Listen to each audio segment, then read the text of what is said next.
Good evening, everyone. Hello.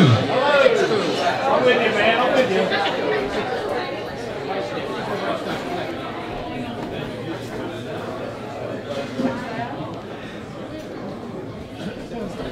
My name's Bill Harvey. I'm the MC tonight, or the host, or whatever you want to call me. Welcome to the Dr. Syntax, and can I firstly thank Tom, here's Tom here, for allowing us in tonight. I've informed him that we'll pay for any damage that we cause. So, we have 3 candidates vying for the seat of Nelson. Jim Wilkinson, Tom Baxter, Helen Richardson. Who's going to take home the prize on the 4th of May?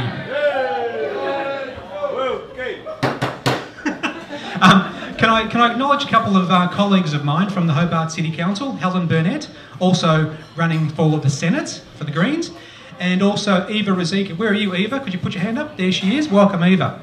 Only 3 of us wise monkeys here from the council tonight. Now, could I have the 3 candidates come up onto the stage, please?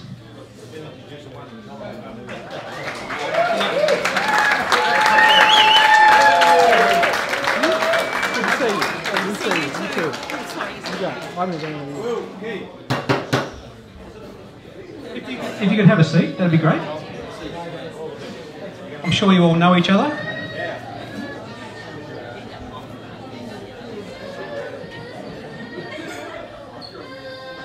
Now, I'll just outline what we want tonight. Firstly, no crying children, but that's okay. Or crying adults, yes. Now, tonight, I hope we get a little bit of audience participation. We don't just want to all stand around here listening passively, so I do encourage a little bit of, not too much heckling, but if you have something to say, a hear or a, boo every now and then might be okay. Not too much, with a, do it with respect if you can. So the 3 candidates will all be given an opening 5 minutes I'm going to give them. Yes, I told them 3 minutes, but I've thrown them out now by saying 5 minutes. This is your first test. Can you ad-lib for another 2? If you want to be a politician, I'm sure you'll have the gab. So, like I said, we'll show a lot of respect for our candidates tonight, but not too much. Just just enough to make them feel welcome and comfortable.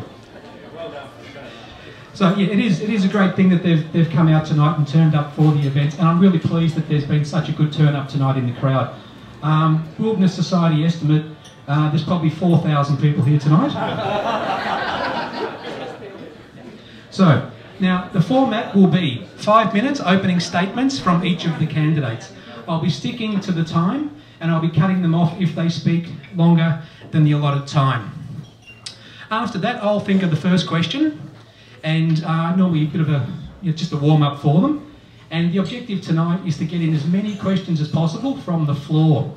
Now the rules, if you're asking a question, is not to be long-winded and rave on and then answer your own question. What I want to hear is answers from the 3 candidates, but I also warn the candidates that they will need to be brief with their answers. If you're raving on for too long, you'll be cut off as well. You'll all have equal time, and you'll all have opportunities to each answer any question from the floor, and you'll take it in turns. In order to start the proceedings, to see who goes first, we will have a quick round of rock, paper, scissors. And please don't fall off the stage. Okay, so to go first, we'll quick round of rock, paper, scissors. Okay, all 3 of you ready? Helen doesn't know rock, paper, scissors. Okay, 1, 2, 3. Okay, paper wraps rock, scissors cut paper. Rock breaks scissors, you all lose. So we're going to start with Tom Baxter on the right-hand side. Tom, you've got 5 minutes to introduce yourself and tell us why we should want to vote for you. Go, Tom. Hang on, I've got to start the clock. Hang on.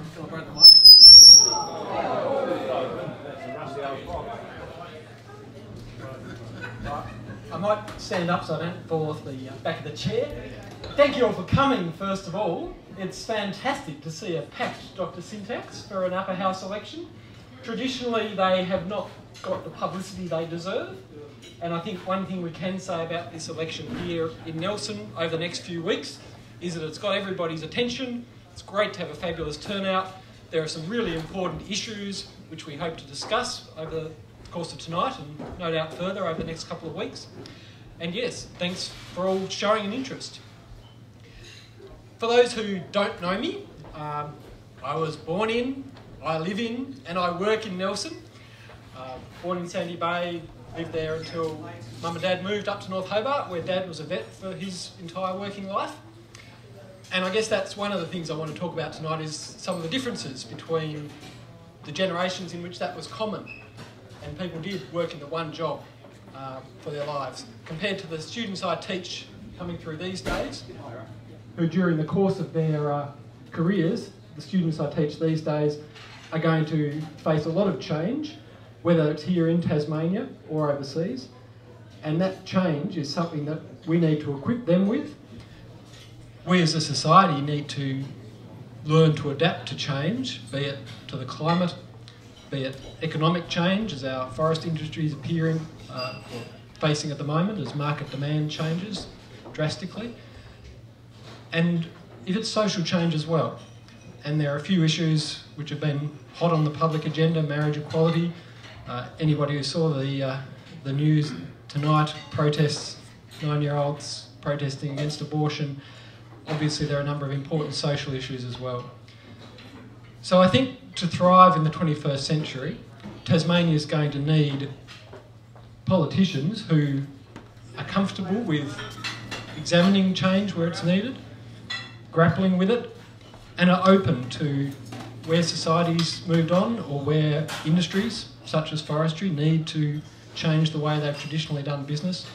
We're going to need MPs who are willing to assess the evidence on its merits, hear arguments from all sides, make an informed decision, and where the evidence suggests that we do need to change, we need in Parliament people who are willing to do that. And I guess the reason I'm standing here tonight is that over the last year in particular, there have been a few key issues where the upper house has shot to public prominence, and from my perspective, hasn't grappled in the way that I think it needs to with some of the change we need to see. Obviously last year, marriage equality was a big issue, and I'll be more than happy to talk constitutional issues if Jim wants to about that later, but that's an issue where I think the younger generations, certainly students I teach at uni, can't really understand what all the fuss is about. I mean, we look around the world, UK, France, Spain, home of the Spanish Inquisition, New Zealand recently, all moving to legislate for marriage equality. Why not Tasmania? Well, why not indeed? And I guess, having grown up in a state which was the last to decriminalise homosexuality, when that legislation made its way to the upper house last year, I felt this was an opportunity for Tasmania to lead. Rather than being the last, we could have been out there leading the pack, the first state in Australia. That would have been a huge symbolic, well, it would have not been merely symbolic, obviously, for the same-sex couples who want to bring up their children, have their relationships recognised by marriage. Giving them that right's an important legal equality under the law is a fundamental principle. 1 minute, Tom. But it was an opportunity for Tasmania to tell the rest of the world that we have moved on from the past, that we're willing to embrace the future. In economic terms, it would have given us $96 million in terms of pink wedding spending alone. People are now lining up Australian couples to go to New Zealand so they can take advantage of their marriage equality laws. However, we can still lead Australia on that issue if we change the upper house on the 4th of May. Forestry, another issue which I'm sure we'll talk about further tonight, so I'll save that for then. The other issue which really got my goat last year, I think, was political donations by tobacco companies, an area which I thought would have been good to end, to clean up our politics. So in summary, I feel that it's time for change in our upper house. Jim's done a decent job over the last 18 years. But I do believe that it's time for someone with fresh ideas in the upper house, a new voice. I don't believe that the current upper house reflects the diversity of opinion within Tasmanian society. Time, Tom.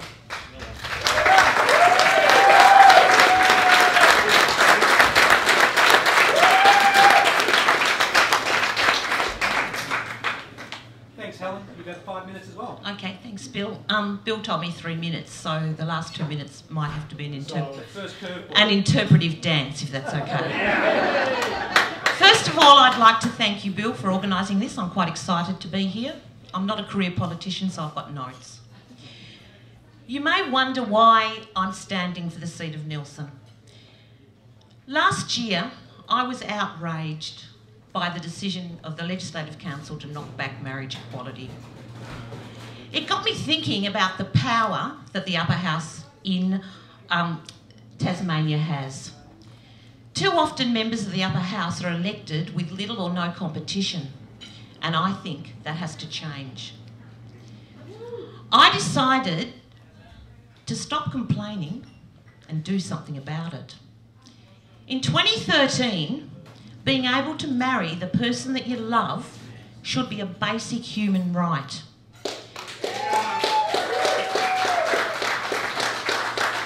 My sense of social justice inspired me to run and to be part of positive reform. In 1988, I went to Ulverston and they had an anti-gay rally. I saw discrimination and bigotry up close. I never want to see that again.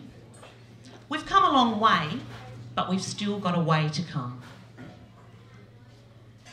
I believe that the forestry industry should have been passed by the Legislative Council. 2.5 years of what I can only consider were very difficult conversations were had by environmental groups and forestry industry. They came up with something that they could live with, and I think they came up with something that the majority of Tasmanians can support. We must move forward with both economic and social reform, because at times it feels to me like Tasmania's in a holding position.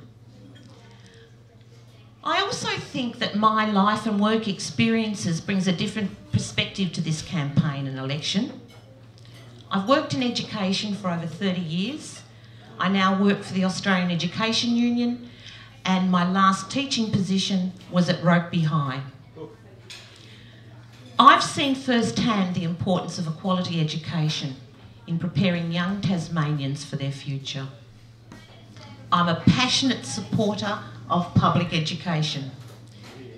The Gonski reforms, and I'm really excited about the announcement this week, will see an extra $6 billion put into education. That should not be viewed as an expense. It should be viewed as an investment. Education is a means to job creation. We seem to spend so much time talking about what we can't do rather than what we can do, and I think this has to change. I want to promote small business and innovation, as I believe small business should be the pillar of economic development in Tasmania. Our potential for tourism is enormous. We should invest in industries that Tasmania can lead the world, and we should do what Dick Smith said, sell yourself Tasmania. Look at what we already do well. Agriculture, viticulture, aquaculture, and we need to build on these industries. Above all, one of the main reasons that I'm standing is because I believe that politicians should be full-time. I believe they should...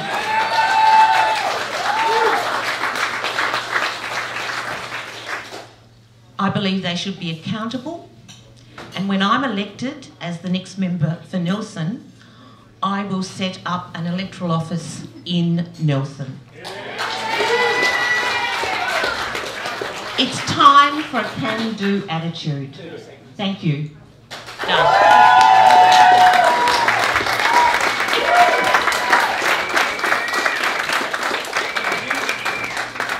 Thanks, Bill, and thanks everybody for coming along. It's a bit like entering into the lion's den in some ways, and when you come into a situation like this, you immediately look at the numbers and you think, I think the numbers are against me, but anyway, I'll battle on. I suppose, well, I hope most of you know of me. Like Tom, I was... Pardon? I think you said to your electorate, don't know who you are. No, I think you're wrong. After 18 years, that's Sit down. Yeah. No, she is sitting down, which is good, but I think I read Dr. Kevin Bonham's report in relation to that, and when one looks at the numbers surrounding that, there was, I think, Kevin, and you'll be please correct me if I'm wrong, there was around about 81% that knew of me, which when one looks at the upper house and the, I suppose, vision of people in the upper house, that's extremely good. It's a lot better than it's been in years gone by. Wait on, hold it. Hey, ease up, ease up. So what I'm saying is this, is that over the last 18 years I've done all I can for the electorate of Nelson. I've been approachable. I've certainly given all the experience that I have to hopefully represent the whole of Nelson as opposed to just parts of it. I think individually too, when one looks at how you do that, the only way you can do it before you deal with any piece of legislation is by looking at the whole legislation, looking at all the evidence, and then coming to a decision in the best way you can.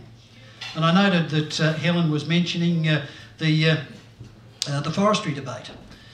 And when one looks at the way that proceeded, I think any independent person would say it proceeded in a very poor fashion indeed. And when one looks at the leader of the upper house, Craig Farrell, what he said 2 weeks ago, he said, "This is an absolute mess.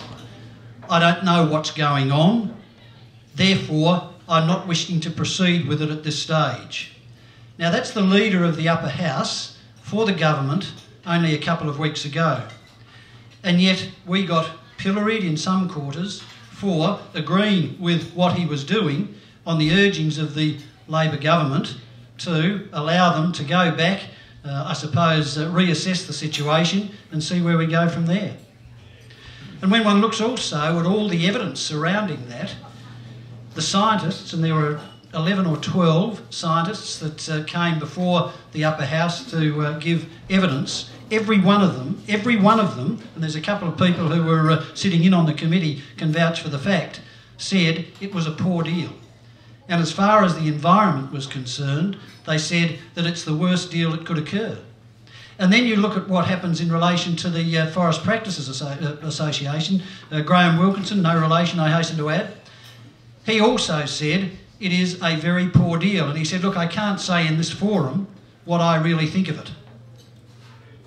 So it's for those reasons that you come to your decisions.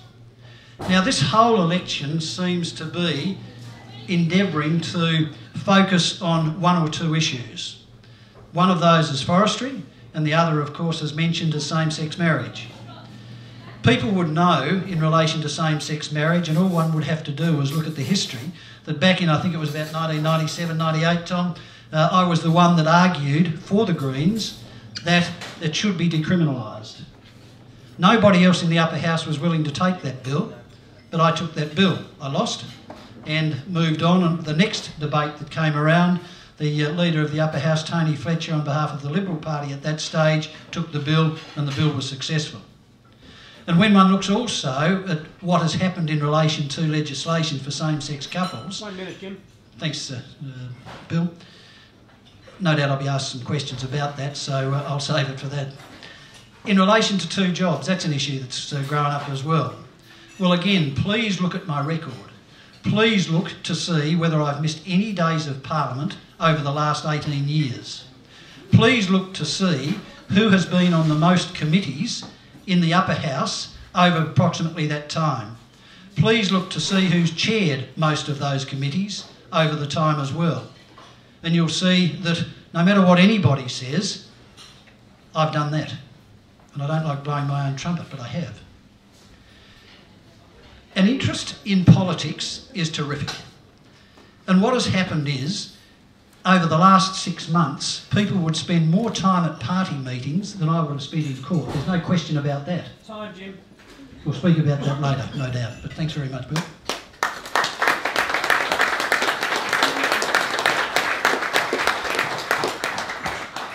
Thank you. Thank you, candidates. Look, I was going to ask the first question, but I've changed my mind now. I'm going to open it up to the floor who has a question? If you do, no raving on, straight to the point, don't answer your own question, say it really loud if you can, and all three candidates will have a chance to answer. First one over here, Zoe. My question was directed to Jim. You mentioned that you were a candidate for all the people of Nelson, but I've had a look at your voting record on women, and I'm not happy with it, and I wanted you to explain that. You've weakened, you've made it harder for women to report domestic violence, and also harder to report discrimination in the workplace. So I wanted you to talk about your views on women and what you're going, if you get elected, what you would bring to the women of Nelson. And then I also wanted the other candidates to speak on that a little bit as well. All right, thank you. Look, I disagree with what you're saying in relation to... I disagree with what you're saying in relation to my views relating to women. I've been married for 36 years. I've got, I've got 4 children, 2 girls, 2 boys. And anybody that wants to say that I'm anti-women would realise that that's just totally wrong. So to say that is just not right. In relation to family violence, I did mention on a couple of occasions that I believed that the bill had some real difficulties. And the sections of that bill that did have difficulties, I amplified them in the debate. And if you look at what's happened, none of those provisions within the bill that I said would have difficulties have actually been acted upon. So as to what you're saying, I think it's incorrect. What I endeavoured to do was look at the law, gain all the evidence, and then make my decisions on that. In relation to, and what you're really saying is discriminating against women, well, that's just not right. It's just not right if you look at the record, not right.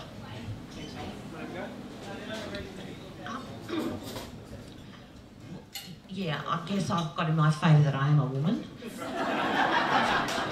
Absolutely. And one of the things that I've worked quite hard, and that's the leave for domestic violence that we've been able to put into quite a few agreements. And of course, I would be very strong on any anti-discrimination. I mean, that's just not on. So, yeah, I support women's rights, obviously.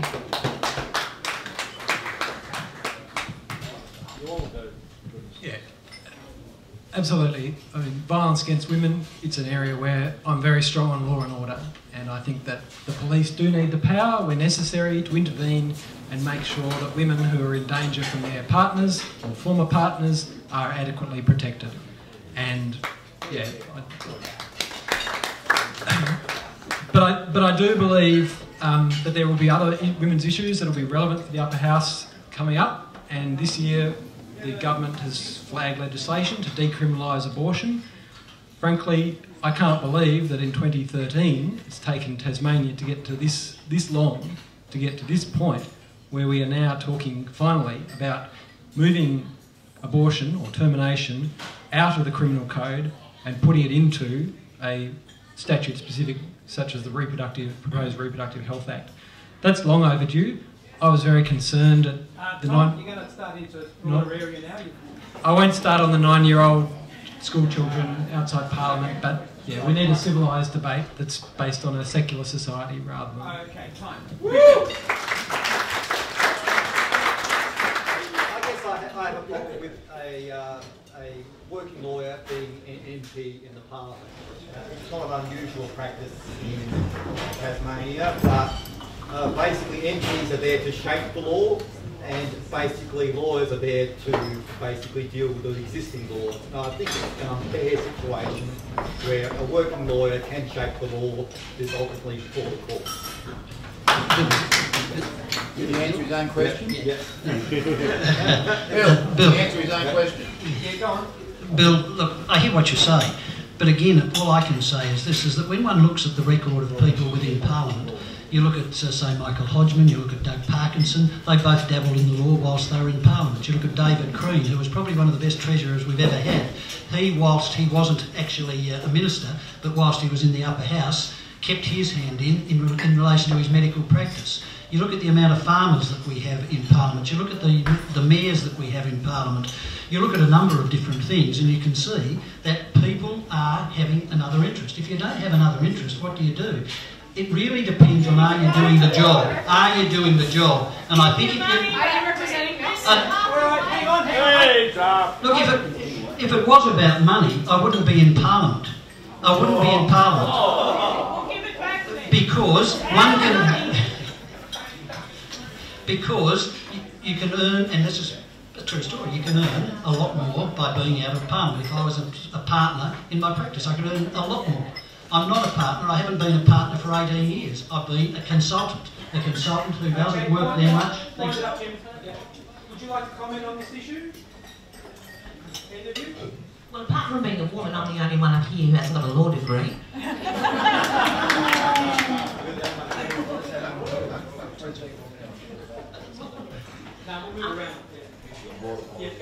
Look, I will just say again that when I'm elected as the next member for Nelson, I will work full time and I will represent my constituents.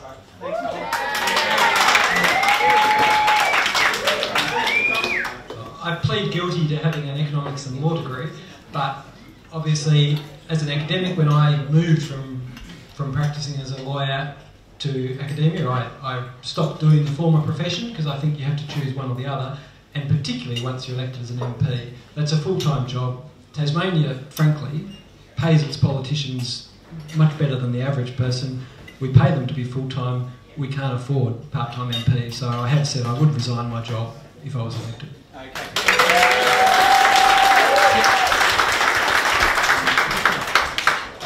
This is a question initially to Jim, but I suppose in the flyer that I read that was delivered to my house, I read that you were particularly interested in jobs, and that's a good way to secure your position in society. I think that's a good premise to begin with. However, in your decision to vote, down the forestry peace deal legislation, or at least to delay it, I don't see that coming through. And there's actually been, the report conducted that found that twice as many jobs would be lost with the peace deal failing as it would be if it were passed. Taran would exit the industry. You would see a big decline of the industry. And I'm wondering how you make that equal out, because it doesn't make sense to me. Thank you. Look, it's no doubt a complex question, it really is, and it's one you struggle with. You don't go to bed at night with matters like this and not toss and turn. And what happens is all you can do is listen to what the industry's saying. Now, I've spent probably 300 hours on this, not only within the committee, which was over 100 hours, but going around the state talking with people who are actually involved in the industry. And when I spoke with all of those people, they stated to me that this deal is not going to be good for the outcome of business and for small business within Tasmania. They said that if you lock up a resource, and you lock up a resource forever, you're never going to have a market. And they don't believe that with 137,000 cubic metres of saw log, they will be able to get that with the amount of land that we're locking up, which is 500,000 hectares. It's not locking up. There's no market at the moment. Let me finish the answer. Well, yeah, some say preserving, but what happens is it's extremely difficult to get that back, extremely difficult. They also say, if I might, that the industry supported it. Well, that's not true, because the industry are saying, the Tasmanian people involved in the industry are saying, we don't agree. Fiat said they don't agree within Tasmania. Likewise, Timber Community said they didn't agree. They were outvoted by the interstate counterparts, and that's why they're saying that it's an industry agreement is not correct. If you look at the Tasmanians and what they're saying we don't agree with it. Thanks, Bill. Helen, do you want to go? Well, I'd just like to say that things have changed. We've moved on. It's not just... It's a completely different ball game now that you've got third world countries coming in, and the demand for the demand just isn't there. And I'd just like to touch very quickly on the fact that not only are you going to get the extra jobs, what about the injection of the federal money, and what about the carbon credits? I mean, all of that has to be taken into consideration. So I think the forestry agreement should have been passed. Look, I think jobs and the economy is a really important issue, and I'd love to talk further about some of the other opportunities outside forestry that we have with the carbon economy and growing the demand coming from China, with our president about to visit international students and so on. But on forestry, it is a fundamental issue for this election. The result on 4th of May is likely to determine whether or not Tasmania embraces the future, allowing our markets or allowing our suppliers here to regain market access. At the moment, the reason there is such strife within the industry is that they do not have customers willing anymore to buy Tasmanian forest products where they believe, and I have here in my hand a letter from International Plywood's managing director sent to the upper house. This is a company that was ready to take Tasmanian timber for the London Olympics, but when they listened to the arguments put to them, they said, no, we won't. Until it's FSC certified, sorry, there are other customers who are willing to supply FSC, Forest Stewardship Council certified product. That is the future for Tasmania. We have done as much as we can since the 1970s, and including the last 18 years, exporting as wood chips, low value, high bulk commodities. The future for Tasmania is to transition so that we can obtain FSC certification and all our customers know that when they buy Tasmanian wood, it's a product they can be proud of. That will put a premium on the price we can charge, including for the specialty timbers, which are unique rainforest Tasmanian species. That will get us far higher returns over a much longer time frame than simply sticking with the past. So my question to Jim is, what's your plan B? Here, here. First, if I can touch on specialty timbers. I spoke with Andrew Denman today. Andrew's a boat builder. He was offered to build a boat for $800,000 for a Hong Kong consortium at the Wooden Boat Festival. He said, look, I can't do it because we haven't got the timber. Oh, rubbish! Well, that's what he said. You speak with him, Helen. You speak with him yourself. Andrew Denman, I'll give you his phone number if you want to. And what he is, and what he is also saying is that if this deal goes through, the end of the wooden boat industry will occur within Tasmania. Now, that's an iconic industry. Just look at the Wooden Boat Festival. It's probably the biggest in the world. It wrestles with Brest in Europe as to which one's the biggest in the world. We have been brought up on the way that we deal with our specialty timbers. Each person involved in the specialty timber area say that they are unable to get enough timbers to work in their area if this bill goes through.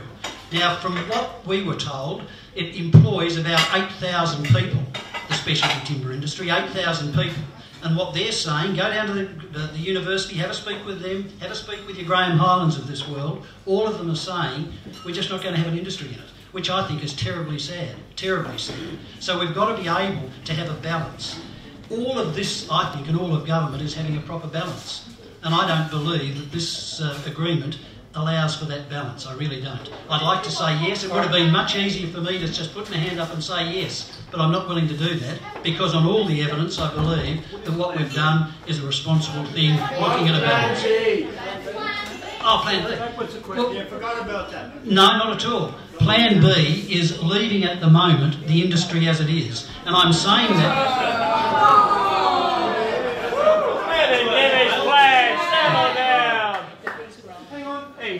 As I say, I thought I was entering the lion's den, and that's the case. But it's a situation where, when you speak with all the people in the sawmills, and I've spoken to every one of them that owns the sawmills say that they believe that by allowing the industry not to sort itself out themselves, they say as soon as Parliament gets involved and government gets involved, things go pear-shaped. And that's what's happened. It's what's happened with this. Well, they had a decision before Parliament got involved. I'm sorry? They had a decision before Parliament got involved. Yes. Right. Well, what was that decision? Parliament stuffed it up. The agreement. No, that's just not right. You see, how many people were left out of that agreement? I could debate it for ages. Hang on. Jim, you've got a great go at this. Would you guys like to respond to Jim?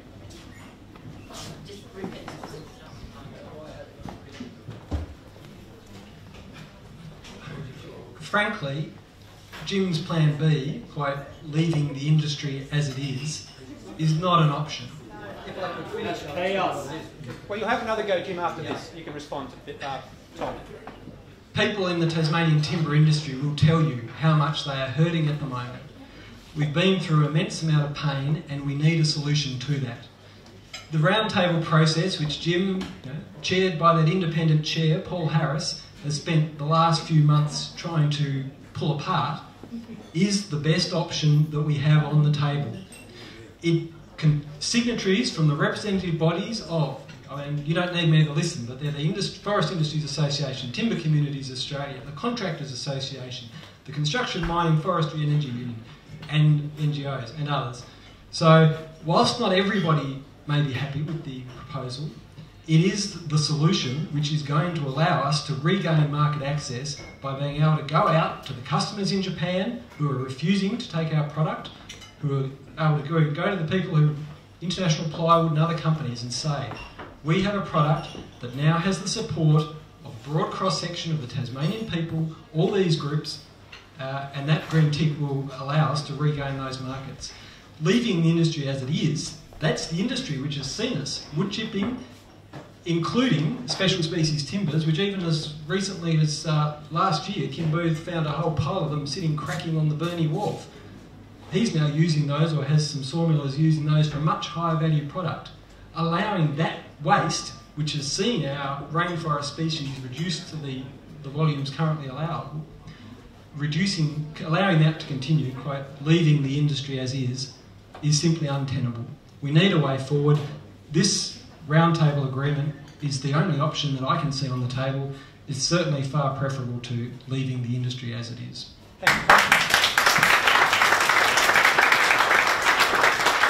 Mine's a pretty broad statement, but I guess it comes from the fact that I'm really sick of people just taking the oppositional view because they can. I think we need to start to have really positive conversations and work towards getting something. It might not be what we all want. We might not actually believe that in every single part of it, but we've got to have those conversations. We've got to move forward and come up with something that we can all live with. Because this is such an important and sensitive topic, we'll have another round of comments here. If you want to comment again, Jim. Thanks, Bill. It's not an easy question, and it's not an easy answer. And everybody that has spoken in our committee has said just that. Everybody that's spoken to it was well over 100 hours of evidence. And what do you do when you endeavour to make your best decision? You've got to listen to all that evidence, you've got to weigh it all up, and then you've got to decide on the weight of that evidence what you do. And every one of them said, as far as the environment was concerned, it's a dud deal. Every one of them in our committee stated that. And please, if you don't agree with me, you can see it on Hansard for yourself, you can see the report. There were 81 findings in that report, and it was a unanimous report. A unanimous report, and I think there were 14 members of the council. The first time the Legislative Council as a whole have sat on a committee. So to say it was a biased, never to say it was a biased committee, Tom, I disagree with that, because you had people from all over the spectrum in the upper house coming to those findings. 81, and they were unanimous findings. Please look at those. Interestingly enough, in relation to your timbers as well, Oak Industries is an industry which employs a number of people with disabilities. The question that was asked, and John Hollis is the chairman of Oak Industries, and he said here, we had the Green member, Mr Booth, give us a contact that we were very grateful for, but we already knew that contact, and suggested that we go and buy our timber from Victoria and pay 50% more for it. Whilst we thank our member for that, Jim, we don't think that it is... to get through, so Okay, I'll end it over. Yeah. Okay. Helen, one more final comment on this topic, or Tom, one more final comment, then we'll move on, because we're... Just for the record, I didn't accuse the entire committee of being biased. I said that in corporate governance terms, when you appoint a chair to a committee like that, in my view, Paul Harris was not the ideal person. I know he's a good friend, Jim, but I think we all know he's got fairly strong views on forestry, which he's entitled to, but a chair of a committee really should be going in, giving each witness a fair go, conducting the inquiry in as impartial a manner as possible. You're not suggesting you didn't do it. Surely. I guess what I'm saying is that why didn't the letters from people like International Plywood saying, we would be very interested, we're not willing to buy your product at the moment, quote, we would be very interested in future purchases of timber products resulting from the agreement. Why wasn't the International Managing Director of International Plywood called to give evidence to the committee? The Japanese customers. We have to hear, I listened to that committee, I sat there, at my desk, listening to some of the evidence from the Managing Director of Forestry Tasmania, his chair, Tar-Ann, as I said, all the signatories, others coming in imploring the upper house, saying, look, if you stymie this agreement or unpack it, because it's a package deal, you will jeopardise our markets. I'm not sure how much more you need, other than having Evan Rowley on behalf of Tar-Ann, having the Chair of Forestry Tasmania in there telling the upper house this is what the industry needs. Apparently our MLCs know better, and that's exactly what they did on the pulp mill as well. While we're talking forestry, I remember 6 years ago Jim voted against the pulp mill permit. Sorry, voted against the Pulp Mill Assessment Act. I know, because I went down with Michael Stokes and we lobbied the upper house, and Jim, to his credit, voted against the act. That was in March 2007. He was re-elected in May 2007, and in August 2007 he voted for the pulp mill permit. All right. Okay, we'll end it there. Question over here. This is a question for Jim. As a doctor, I am absolutely appalled that you blocked legislation that would have stopped big tobacco from donating to political parties. Shame, a terrible shame. We have one of the highest rates of smoking in Australia. Would you please tell me if you have received any donations or gifts, etc., from big tobacco? Of course I haven't. Of course I haven't. No course of it. Well, there is course, because I haven't. I had a father that died because he smoked. I had a mother that died because he smoked. I had a brother that died because he smoked. Well, why did you vote that way? Because this was a political stunt in relation to that piece of legislation. If you look at the legislation in relation to smoking with pubs and clubs, please go through all the legislation and you will see that I was the first person in the upper house to bring forward the debate in relation to smoking in pubs and clubs. I was the one that endeavoured to bring it forward. Well, I've just told you, please can I answer the question. What I'm saying is... Why did you vote against that legislation? Because what occurred in relation to that legislation, it was legislation which was a political stunt. There was no question about it. And then what happens in relation to it, you will see that in that piece of debate, we said that anybody that accepted money from a tobacco company has it on their head. We said they'd be stupid, they would be ridiculous, it is on their head. If you look at that legislation, you will see that, and you will see also in August, when Ivan Dean brought forward a motion in relation to cigarette smoking, have a look what was said there, and you will see that once again I support it. I support legislation which, on the evidence, I believe is fair. In relation to the donations, though, that was a political stunt. There was no question about that. Okay. All right, we'll move. Helen, do you want to have a go at that one? Okay, well, I don't have to justify voting against it. Do you take political donations from tobacco companies? I have not taken a political donation from big tobacco, and no, I would not have. I wouldn't have voted against that legislation. Quickly, Tom. Yep. Likewise, I think that taking tobacco blood money, I agree with Jim. Anyone who does that is, in my view, well, maybe I hope the Tasmanian Liberal Party is listening. But I do think that in order to clean up politics, and I'm not accusing Jim here, but politics in general, anyone listening to the New South Wales inquiry that's going on at the moment into EDIB and so on, the power of pubs and clubs and the associated tobacco industry, they are a huge lobbying force. We've seen it over the pokies debate. Despite huge public support to wean the addictive poker machines out of some places, the pubs and clubs industry was able to block it. Huge power. I can't see a justification for multinational tobacco corporations being able to make political donations to MPs here in Tasmania. Thanks, Tom.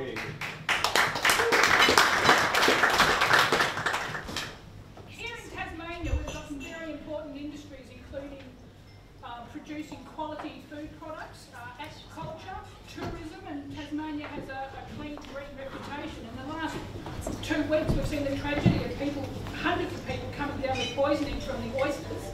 And we've had several oyster farms have to close down because there's been a failure of infrastructure, whether state-owned or privately owned, around the state.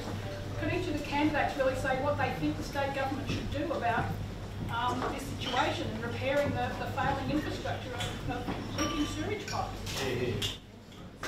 Well, obviously we need to spend a lot more money on infrastructure. I actually thought that having the water, the southern water, that was to pay for infrastructure, but obviously that's going to take a bit of time. And lots of money, yeah, absolutely. Exactly. All right, Tom. But we may, this is the whole thing, and this is another reason that if you want, okay, and it's like if you want good health and if you want good education, you actually have to pay for it. And there's this whole mindset that we want less taxes. Well, let's start to think, what's the best thing for us? If we want to have these services, we're going to actually have to pay for them. Let us speak. 6. Look, I totally agree. What we've got to do is fix up the infrastructure. It's terrible to think in a civilised society that we're in, we've got leaking sewage leaking into our waterways and doing what occurred just recently is in relation to the oysters. That was shocking. And the people that were involved in growing those oysters, just think how they felt. They had to sit back, they had to recall thousands and thousands of dollars of oysters because of what occurred. That's part of the planning problems, and again, I think what should happen is we should be looking at Tasmania as a whole in relation to our planning, in relation to our infrastructure, in order to properly fix those issues. It hasn't been done in the past. We've had a piecemeal type approach in relation to our planning. That hasn't worked. I believe that if we have a whole of government approach and a whole of Tasmania approach in relation to our water and sewerage, which is because of previous governments, they let it go to rack and ruin, and councils, and they really did. We're paying the price now, but we've got to pay the price to fix it up, because if we don't, we're going to lose our clean green image. You've been there for 18 years. Why haven't you done it? Okay, Tom. Why isn't it your responsibility? Council responsibility. Council, mate. Look, I do agree with Jim that we can't afford any more incidents like that, and obviously our clean green image, the cost not only to Brillo Bay, the wider oyster industry, our food and agricultural sector that trades off that clean green branding. We compete with New Zealand on that issue as well. It's marriage equality, and it's something that certainly we can't afford from an economics perspective. So I'd ask the question, can we afford not to do it? But it's also obviously far more significantly a public health issue. If a pregnant woman had eaten one of those oysters, you don't want to think of the consequences. Dr. Roscoe Taylor, our public health head, has basically been out saying, yes, we need to deal with the septics and the under-resourced infrastructure and local councils. We also need to think about, he's talking about some of the way we deal with waste treatment from boats. Having previously worked for the Australian Government's Great Barrier Reef Marine Park Authority up in North Queensland, the way they manage sewage from vastly greater numbers of population that they have in terms of tourist-based islands, boat traffic, they've recognised that to preserve that asset and public health, you need to have places where ships can, or boats can in the docks safely unload their sewage, and that requires a bit of infrastructure, a bit of money spent, and probably down the local DSS would be a good place that we could start it, because at the moment what goes out into the Derwent is a bit of a worry. We're already seeing in the channel similarly algae and those sorts of things. So with climate change, it's going to be more of a problem. It's really important that we locally deal with our sewage in a proper, responsible manner, whether that's sewage that comes out of the pipes or whether that's sewage that comes off boats.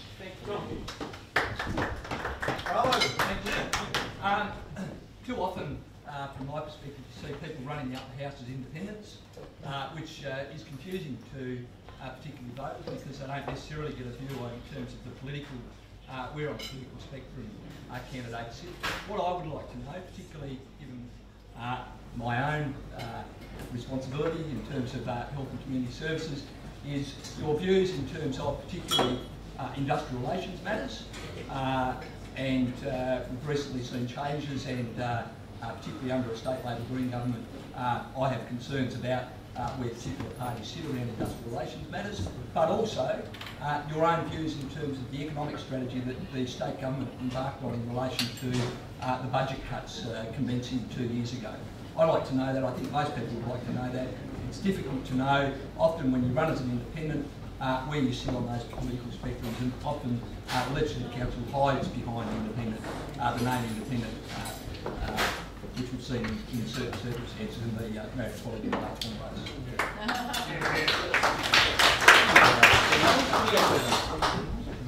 I've forgotten the question already. What's the question? Hiding behind independence is one. Yeah, industrial relations and the budget strategy. Okay, well, it's probably time for me to say yes. I said I work for a union and I am a member of the ALP.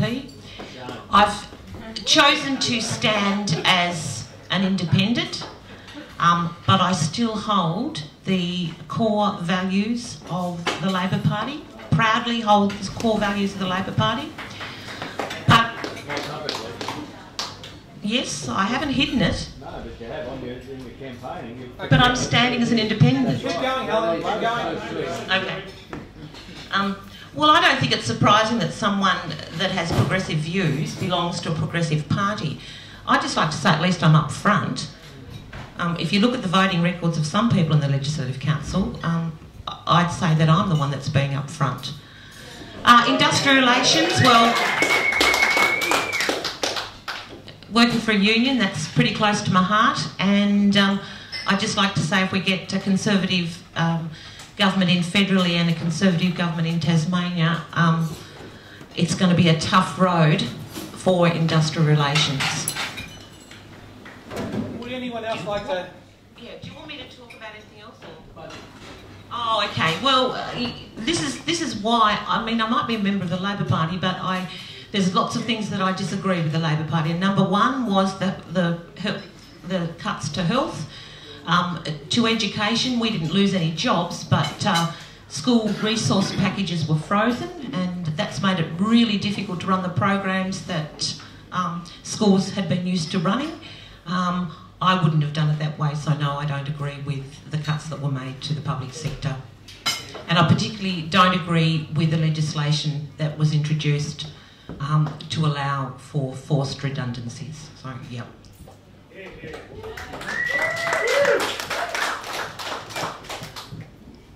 Again, I've never sat on the Treasury benches, so I just don't know how hard it is. But I'd imagine it's extremely difficult for the government, with the pie that they've got, to cut it up into as larger areas for as many different things as they can. So I would have loved to see more money put into health, I really would. If you could do that, it'd be terrific. Likewise, law and order, and it's terrific to see the police force or the police cadets suddenly start again to have the course that they previously had but haven't for 2 years. So in relation to money spent by budgets, it's a hard decision. I've never been there as far as spending that money. I would love to see more spent, but then again, I haven't put myself in the position of these members that are on the Treasury benches. There's a great saying, if I can, Bill, and it'll only be a short time. It said, bullfight critics ranked in rows crowd the enormous plaza full, but only one is there who knows, and he's the man who fights the bull. And I think that's pretty right. Unless you've been there, it's very hard to know exactly how you should spend that money, and there are priorities that often governments struggle with. So I'd love to see more money, but I'm not on those benches, so I just don't know. We can question it as we always do. Okay. Look, we've got about 10 questions. Can I just have my say on that question? Just quickly, but we need to have our answers a bit quicker so we can get through a few more questions. Okay. Jim talked about arguing over the slices of pie. Obviously, what we need to do in Tasmania as our economic strategy is to grow the pie. And we've got opportunities now with the carbon economy, hydro, forests, carbon credits. It's real money. We've also got China with its new president wanting to visit Tasmania first, taking a huge interest in our state. That has huge potential. There's The number of people in China, our agricultural products, wine, other food products we already export. Markets in China are the future. We already have international students in significant numbers here in Sandy Bay, but the potential for that to be providing a clever product, providing a good education, not only to our own students, but giving them exposure to Chinese students and other nationalities with whom they'll be doing business with throughout their professional lives. Not to mention the international student revenue that comes in. You only have to be in Sandy Bay around exam graduation period, see how the restaurants are bubbling. Thanks, Tom. John. Oh, you got a microphone. I'm close. Too close, yeah. You read in the Mercury and you hear it from conversations, you see it on Tasmanian Times, in letters, op-eds. There's a fairly widespread sensational feeling, particularly amongst the chattering classes, that the LegCo is broken or it's an anachronism, it's a hangover from colonial days. So my question is to all three of you is, do you believe the LegCo is dysfunctional and broken? And even if you do or don't, how would you make any reforms? What would you reform in the LegCo and its processes? So if you can sort of say first, if you think it's dysfunctional or broken, and second, how would you fix it?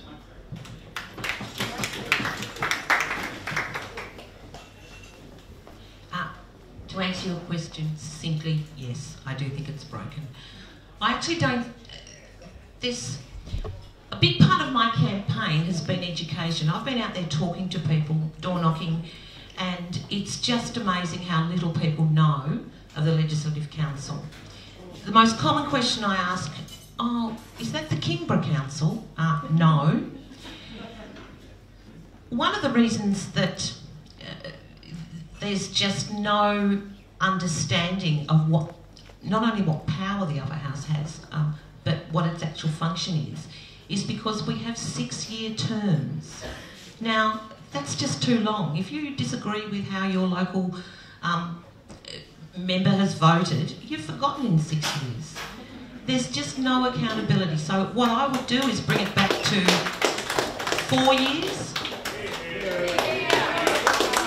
And this ridiculous cycle of having 3 people elected every year, it's cumbersome, it's costly. I'd be going for everyone all at once.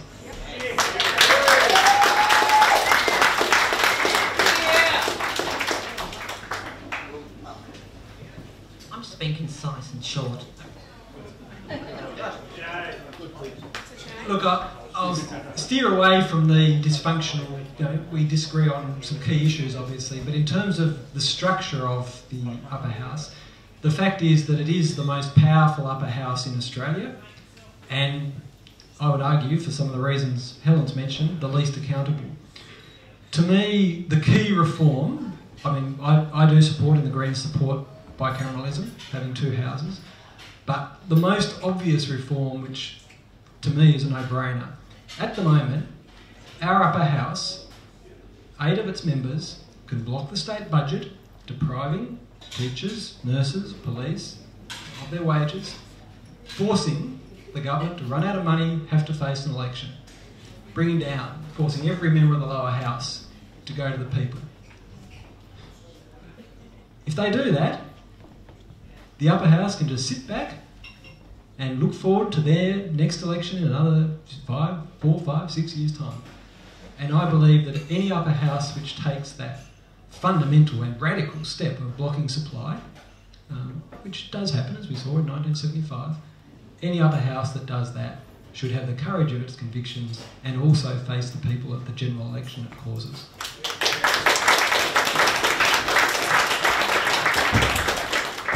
And I agree with what Tom was saying, and I've always said that. I believe that if the upper house blocked a budget, then it should go to the people, and I've always said that. I was part of a committee in relation to reform of the upper house back in the late 1990s, and also I was part of the committee in relation to arrangements made in the upper house, and that was only in the last couple of years, such as committee systems, etc. Always businesses can be tweaked, they always can. What you can't do though, you can't make these drastic, radical decisions all at once. Look what happened in relation to the size of Parliament when it was reduced from 35 to 25 in the lower house. I think people would all say it hasn't worked. It hasn't worked. My view would be that there should be back to the 35 members of Parliament in the lower house. And so I think what you've got to do is you've got to look at these things very carefully. You've got to look at them soberly in order to come back with the right decisions, because too often when things aren't going well, people will like to blame others as opposed to coming forward with solutions. If you want to blame others, you say get rid of them, or don't allow this or don't allow that to occur. If you do that without proper thought, you have a situation like we have in this state at the moment, where we haven't got enough people in the lower house. Because we haven't got enough people in the lower house, I don't think our governance is anywhere near as good as it should be.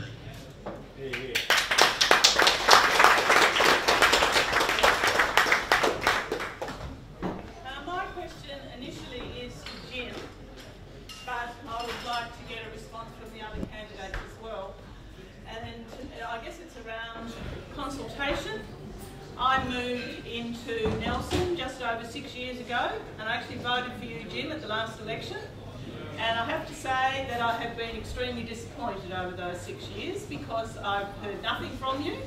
We've received absolutely no information about what you've been doing, what you do every day on a day-to-day basis, why you voted on particular legislation, no justification for that.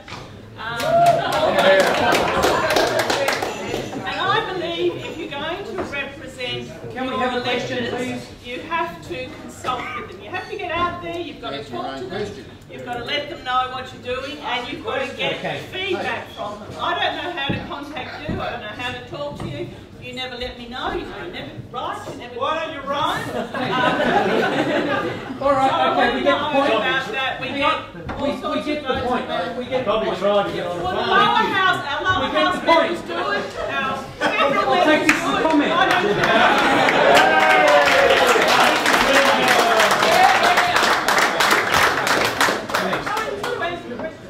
I think... Do you want me to answer? Do you want me to answer it? Or? Yeah, okay. You're not waiting for a bus, Jim. Pardon? You're not here waiting for a bus. Well, that's good. That's good. Because what I'm saying is, well, lucky if we've got one. But what I'm suggesting is this: is that in relation to not being able to contact me, well, I just can't see how. I'm in the phone book under Jim Wilkinson. I'm in Parliament.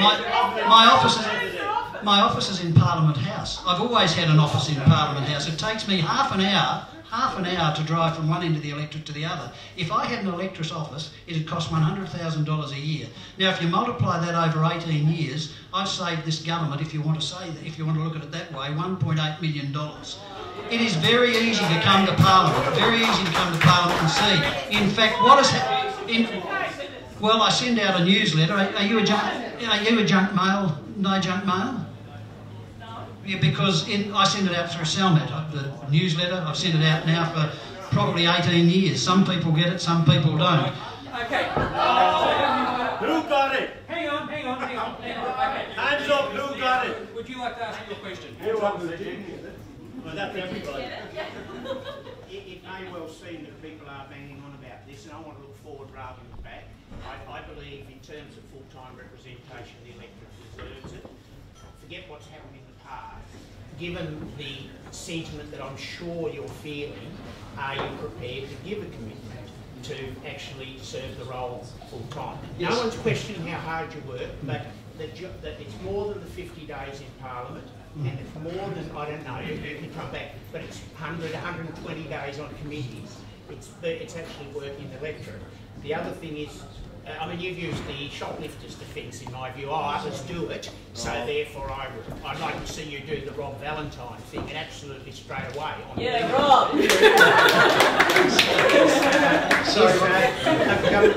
An electorate office, most state politicians do have one. Even if it is a cost to Tasmania, it's a very good cost to be bearing, I think, to make you more accessible. If you think Parliament House is accessible, Jim, that does suggest perhaps you have lost touch. And my last your capacity to have jobs, there is a feeling that recent voting Ask the question. am I conservative with what you've done in the past? Is in some way to curry favour in terms of a bid for the Legislative Council presidency? Can you assure us you're not doing that? You know me, I wouldn't be doing that. In relation to the question as to whether I'd be working in a law firm, the answer is I won't. I've said that now for a number of months. People don't seem to want to listen. Well, please, can I finish? People have said to me, look, it's a situation now where we believe that you shouldn't have any other interests. And I take that on board. Everybody takes evidence on board and takes conversations on board and takes the mood of the electorate on board. You'd be silly not to. So what you're saying is, yes, I've said it for a number of months. If you look at the last 6 months or so, there's been very little work done. So I agree with you. Thanks for the question. Thanks, Jim. Question here. All right, do you want to answer it? No, I think that was directed to Jim for now. Oh, okay. So we'll move on. No, don't worry. Next question. We've already talked about being full-time and all that stuff. The other question which wasn't Hang on, no, we're going to go to the next question. Well, there was a specific question about an electorate office, and I just wanted to give Jim... Sorry, I just wanted to give Jim the opportunity to answer the question about an electorate office. No. Helen's already answered the question about electoral offices. We've got the next question. Okay. We're going to run out of time. Every MP in Australia has an office in Parliament House, but most have an electorate office too. You're all done? You done? Okay. My question is for Jim in a non-lion den kind of way. And also I'd love some input from the other candidates tonight. Last year the Upper House passed a bill to reduce the size of the University of Tasmania Council, a council that was already within the best practice guidelines of University Council, a size of council that last year the Vice-Chancellor of Melbourne, a Vice-Chancellor of one of the Sandstone universities and top 8 universities in Australia, said that represented the best interests for a university. I want to ask Jim, as the President of the Tasmania University Union, why you supported and actively supported and spoke on this bill, and why you supported a bill that cuts student and staff numbers.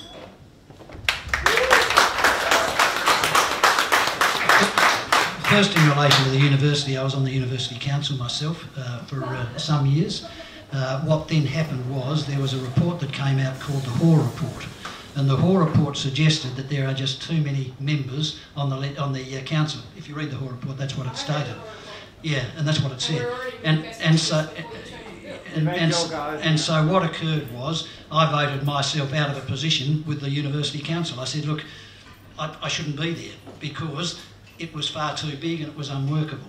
In relation to the latest bill that came forward, I think you will see again that the evidence that we received from the people like Damien Bugg, who was the Vice-Chancellor of the university, and people like the Chancellor, you're right, I'm sorry about that. What he stated was that this is the way that it should proceed, this is the way that most universities are proceeding, and as a result of that, on the best evidence, that's why we supported it. In relation to overseas students too, if I might, I was the first person within the Legislative Council to start lobbying for overseas students. And when one can see what happens in relation to overseas students from 15 to 16 years ago when I started that lobbying, to see where it is now and the assistance that I've given to overseas students, I think you'll see that as far as the university is concerned, I've done over and above what I believe a number of people have to endeavour to show that this university is one of the best in the world, which it is, and I think we should be very proud of it.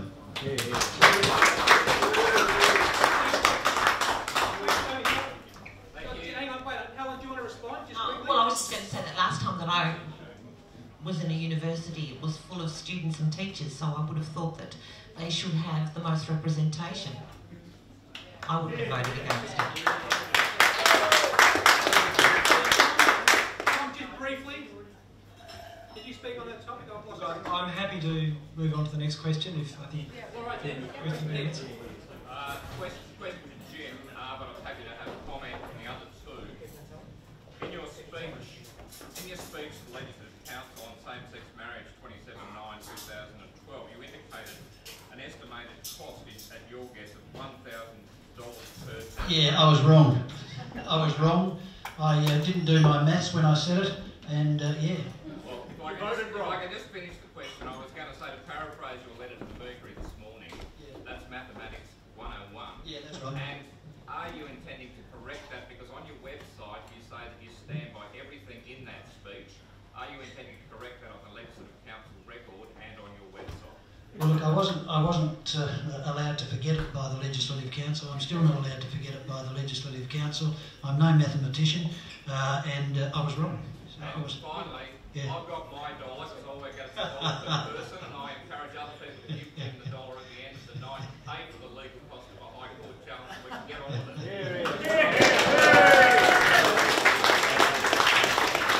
And you must have listened to one of the members in the upper house who did just that same thing on summing up. Yeah, you're right. Shane. Shane, you just acknowledged you made a mistake. Well, Shane, I think you either believe in marriage equality or you don't. And I think hiding behind the chance that you might get challenged by the federal court is an excuse.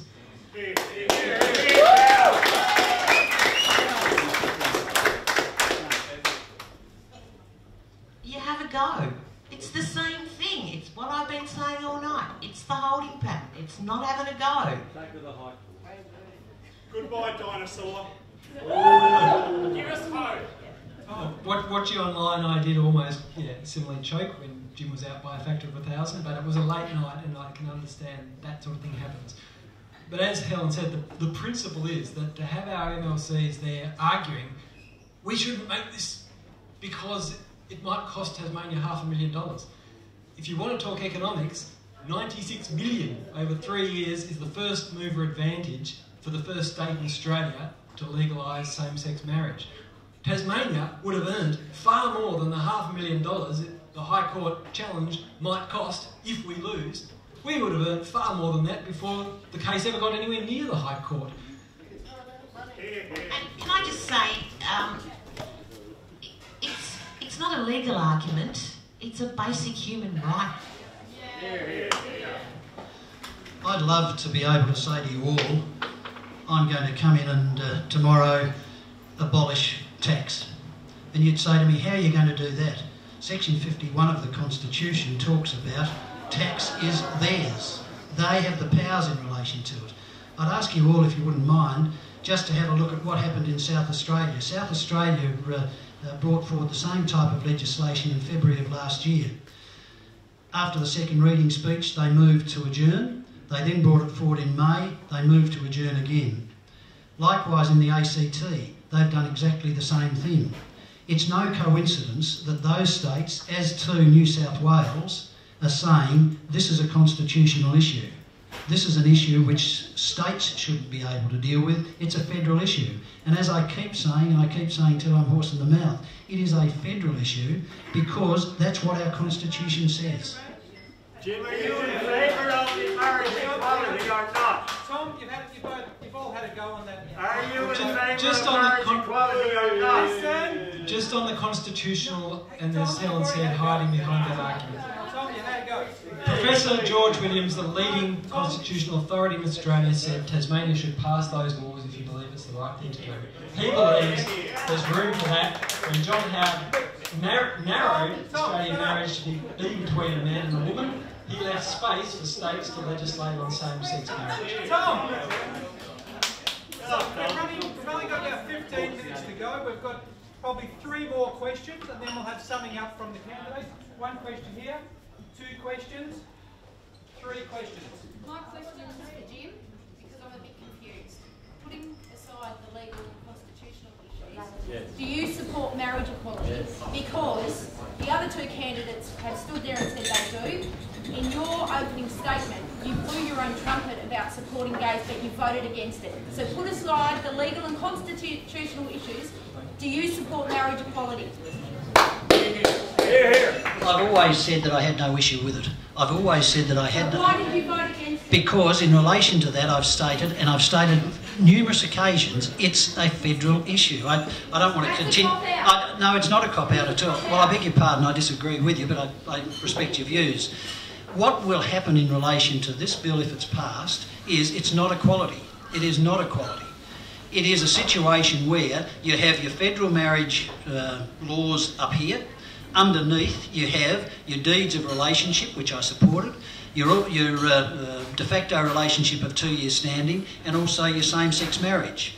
If people came down to Tasmania to be same-sex marriage, because that's what it would be called, what happens is it's not equality. It's not getting the same-sex people the holy grail that they want, and that is federal recognition, equality.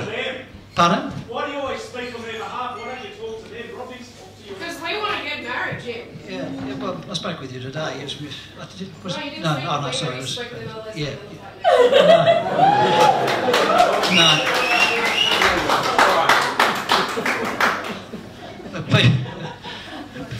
People would know that I don't think like that, so I disagree with you. But I can't say any more. I think I've said it, and I think all we've got. Well, as I've said it. That was my question. Well, I've answered that. All right, okay. Helen or Tom? Quickly, I'll just say that Tasmanian same-sex couples should be allowed to marry here in Tasmania with their families and friends and not have to go to New Zealand. And the argument that no one else will come here, well, tell that to all the Australian same-sex couples who are currently looking online, getting ready to book their fares to New Zealand. If we change our law here after the May 4 election, we can be a beacon of equality, a leader on this issue in Australia, and the value to that of Tasmania, given our history, is immense. Okay,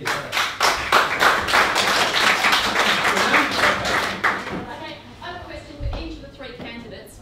I would like a statement from each of you on where you stand on the idea of gender equity for two reasons. Firstly, because at the moment I think it's 12 men in the upper house and I think 3 women. And secondly, because tonight we've had, I would say, 90% comments from the 2 men and perhaps 10% from the woman. So a comment from each of you about where you stand on the idea of gender equity. Can we start with Tom, and then Helen, and then Jim, and you'll have equal time. I'll let Helen go first and take as much time as she wants. I'll take that feedback on board and... Go for your life. Well, obviously being a woman, gender equity is extremely important. And yes, I understand where you're coming from when things seem to be dominated by males. And may I say that I actually think that women look at things differently. I think that women look at problem solve in a completely different way to men. And I think if we ruled the world, we'd have a completely different outcome. I've chosen to be quite short and concise with my answers because that's what Bill told me I had to be. Oh, he's a bloke.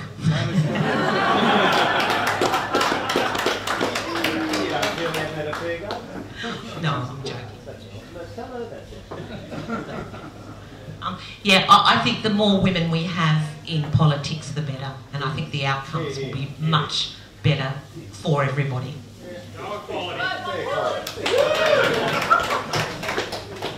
In fact, there are 5 members of the upper house who are females, and it's okay. I can understand. The president's, as you know, a female, and she was voted in unanimously as being the president of the upper house. So to say that, and I know you're not saying... Yeah, look, I agree, there's got to be equity. There's got to be fairness across the board. There's got to be. But in relation to who gets in and who doesn't get in, that's not up to the individual, it's up to the voters, as you well know. And so I can't really say any more than that, but I believe in equality. I always have, I always will. But in relation to the upper house, I think you can see that there is equality as far as women in big positions, because Sue Smith has been the president for the last 5 years and she's been terrific. She's been terrific. You've got Tanya Rattray, who's also one of the deputy presidents as well. So again, when you look at females in the upper house, I think they've done extremely well, and the reason they've done extremely well is because they're good people.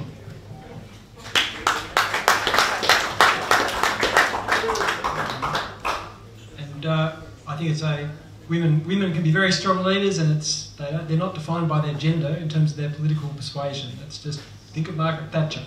I guess what matters in terms of how people vote is ultimately how you vote on women's issues, be they domestic violence laws and the importance of the police having the power to uphold restraint orders where the courts issued them. And coming up will be in the upper house the question of whether we decriminalise abortion, take it out of the criminal code, put it into a reproductive health act, not make it a criminal decision, make it a medical decision. And in terms of, I mean, I did see in the paper today, in the Examiner Online, one of the protest organisers saying, in terms of abortion, every man has the right to say, that's my child, and I want that child. Personally... So why don't they carry it? Exactly. Okay. All right.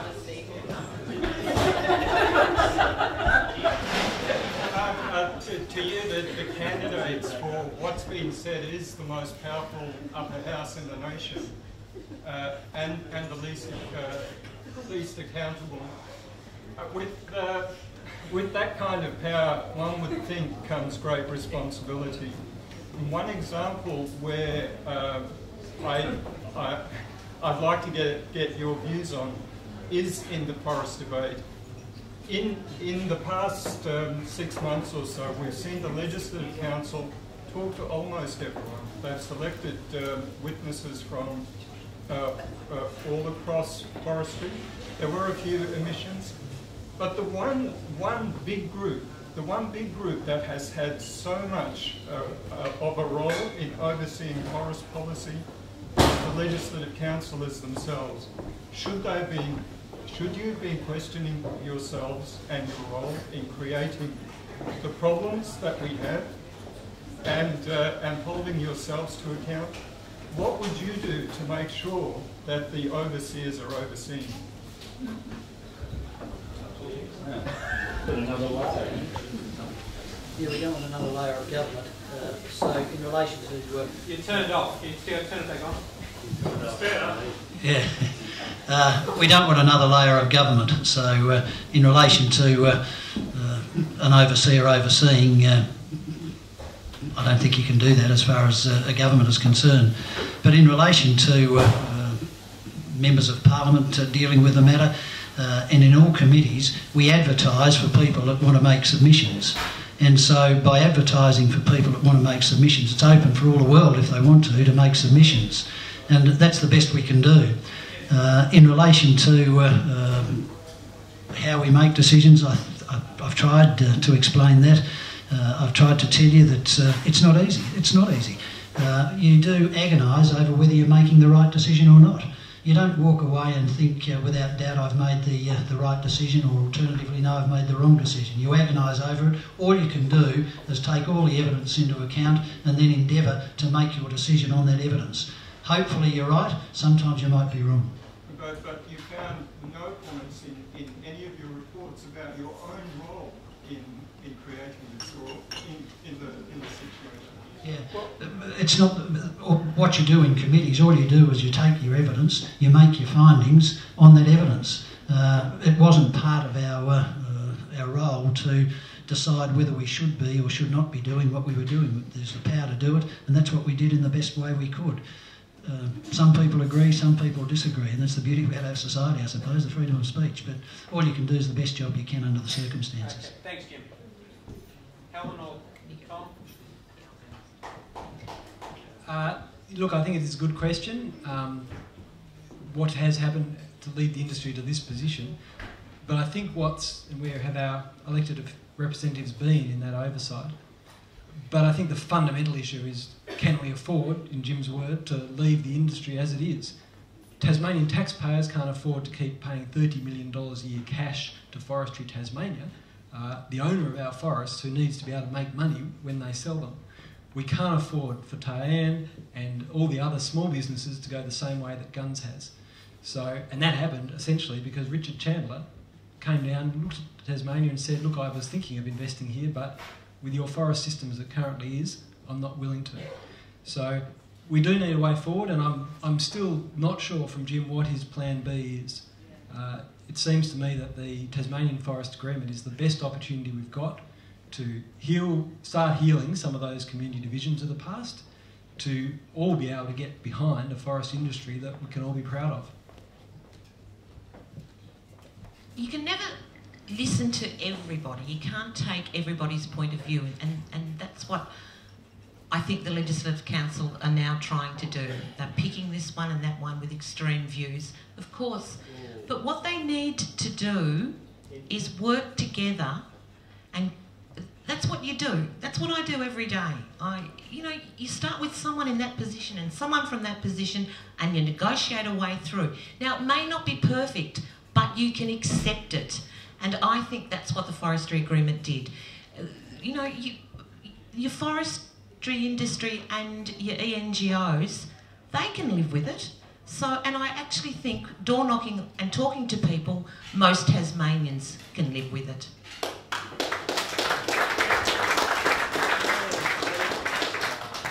All right, we're nearly at the end now. This is the final 3-minute sum up from each of the candidates. Who would like to go first? Just 3 minutes why we should vote for you on, May the 4th.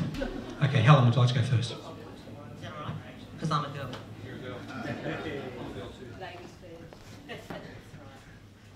I'm not going to be 3 minutes. I'm going to be very quick and just sum up why. You can have a bit extra. Okay.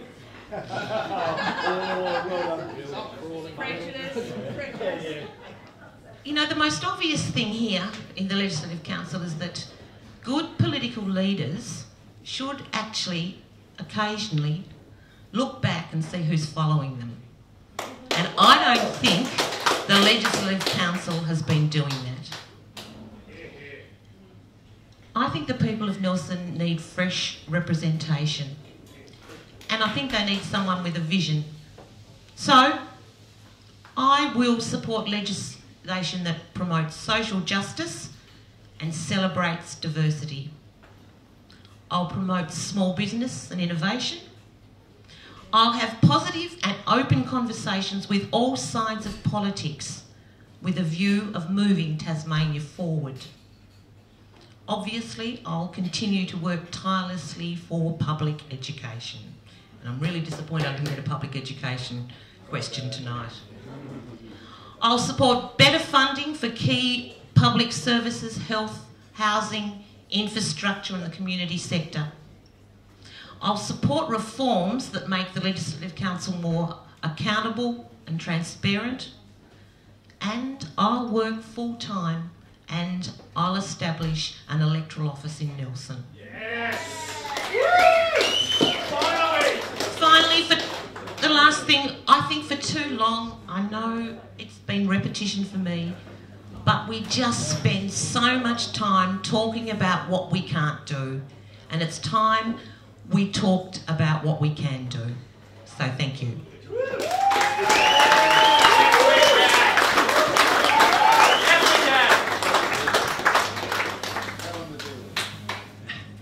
I'll do all that too. I think there's no doubt that Tasmania faces significant challenges at the moment, particularly our economy, but also the sectors such as health, education and the like. Water and sewerage has already been discussed. So I think the question is, what is the direction forward for our state? Is it more of the same, what we've tried and is currently failing us? Or are we going to elect MPs who are willing to adapt where markets, such as in forestry, or society, communities, as in marriage equality, say it's time to move on? And I would obviously, the principles I stand for. I have not hidden behind being an independent. I could have run as an independent. I've joined a party, and so the principles in broad terms that I stand for. But I will assess, I'll use my governance and my legal skills to assess every piece of legislation on its merits, to exercise a conscience vote, which the Greens gives to all its MPs. In general terms, I'm economically responsible, socially progressive and environmentally aware. But I think our economy, is probably the biggest issue we face at the moment. And I think the need to engage with the rest of the world, be it China, be it some of our other other industry partners or former customers in Japan and in the UK who are saying we won't buy your products until you fix your forest system. Those issues, for our state to have a shining future, for hydro to be able to keep selling more wind power, we need the carbon price. If Tony Abbott takes away that, the cost to Tasmania is going to be significant. So I think carbon credits is another issue. Engaging with that carbon economy, engaging with the international world, such as China, is where our future lies. And we need MPs who are willing, where it's apparent that the state needs to shift direction, to be open to that, to listen to the evidence given to them, and then have the courage on an issue like marriage equality to say, yes, it's time to change the direction and move forward.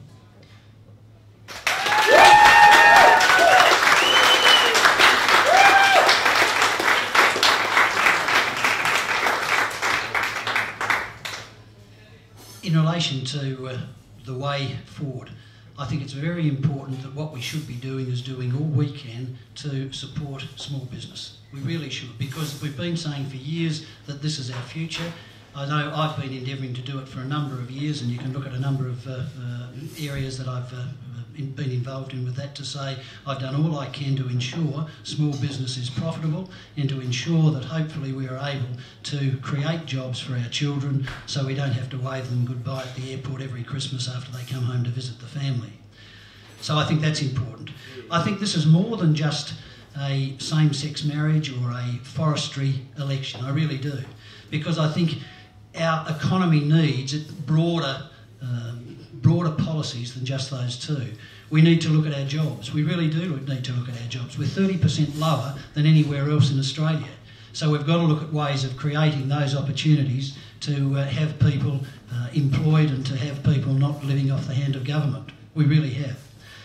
I also believe that what we should be doing is endeavouring to do all we can to ensure that we've got the best education for our students. That's the best gift we can give to our children, a good education. If we've got a good education, then our horizons are endless. And so what we've got to do is do all we can to ensure that the education is as best as it could be. We've got a world-class university. We should be, I think, and we all are, proud of what they're achieving. And I know Tom's been part of that, and Helen's been part of the teaching area. So what we should be doing is applauding that and doing all we can to allow our children to have the best opportunities that one can have. We also should be doing, and it hasn't been mentioned tonight, everything we can to ensure that the underclass in Tasmania, as was recognised by the Chief Justice, who Nathan was an associate to up until only a couple of weeks ago, there is a growing underclass in Tasmania. That is a real social issue, and a social issue we've got to attack head on to ensure that everybody is equal, as we've been talking about, and that everybody has the ability to reach the heights that they're able to achieve. As I say, and I don't want to bore you by saying it again, but all I'll be doing is doing all I can to ensure that I listen to everybody. I take into account all the comments that are made. I'll take them into account tonight. Sure, I agree with some of them, I disagree with some of them, as you with me. And that being the case, I respect those views. And all you can do to that is put those in your memory bank and use that when legislation comes before you to endeavour to make the best decision for all Tasmanians. And that's what every Member of Parliament actually does. They don't do it because they want an ego trip. They really don't. They do it because they want to do the best they can for the people of Tasmania. And that's what I hope I can do. Well done.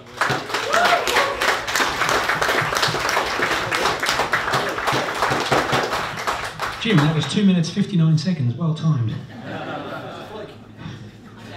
Well, look, I've enjoyed tonight, I hope you have. Sorry you couldn't all get your questions in, but we probably need another hour or two, and I've just about had enough now, so I'm ready to call it a night. So could you join me in thanking the three candidates for Nelson, please?